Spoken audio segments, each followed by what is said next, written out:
Laing midangop sa buhatan ug natabangan sa mga gitunol nga donasyon nga inyong makita sa video. Una si Ria Janice Magsalay, 42 ang edad, taga Karangan, Osamis City. Midangop kini sa DXDD Operation Tabang ang nasangpit nga ginang tungod sa iyang anak nga na-admit sa hospital tungod sa sakit nga dengue o sakit nga leukemia. Ug tungod sa ilang kalisod, namasin kini pagdangop sa Operation Tabang ning istasyon DXTD. Aniya siya sa iyang panawagan. Ako di ay si Ria Janice Magsalay, taga Puro 4 si Karangan.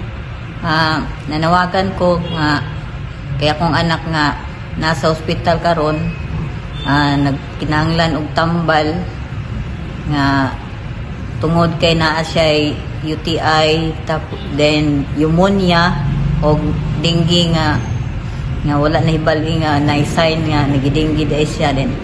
Unta sa pagpaabot na ako karon nga unta na makatabang na ako aron lang pagpakuan sa iyang tambal ini makagawa siya puhon sa ospital. Dahang salamat.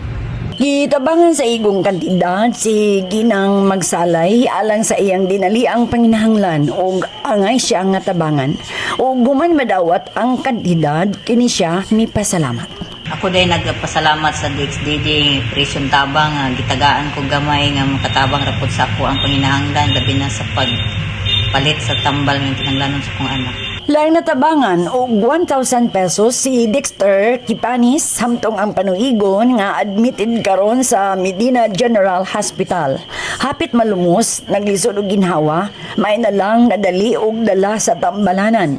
Bugtong siya lang si Dexter ang nanginabuhi alang sa iyang pamilya isip electrician.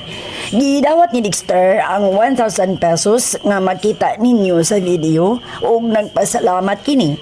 Samtang salamat kayo sa laing mitunol o suporta nga 3,000 pesos gikan sa Municipal Trial Court Branch 6 Bonifacio, Misamis Occidental. Salamat kayo MTC 6 Bonifacio, Misamis Occidental. Ang Dios nimo balo sa inyong buhat sa kaluoy. Salamat usab anonymous o dili magpaila sa imong gitunol nga 500 pesos.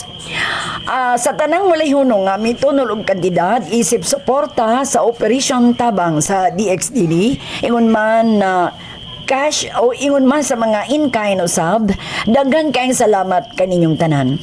Ang Dios nimo balo sa inyong mga buhat sa kaluoy ug ato kining ipadayon.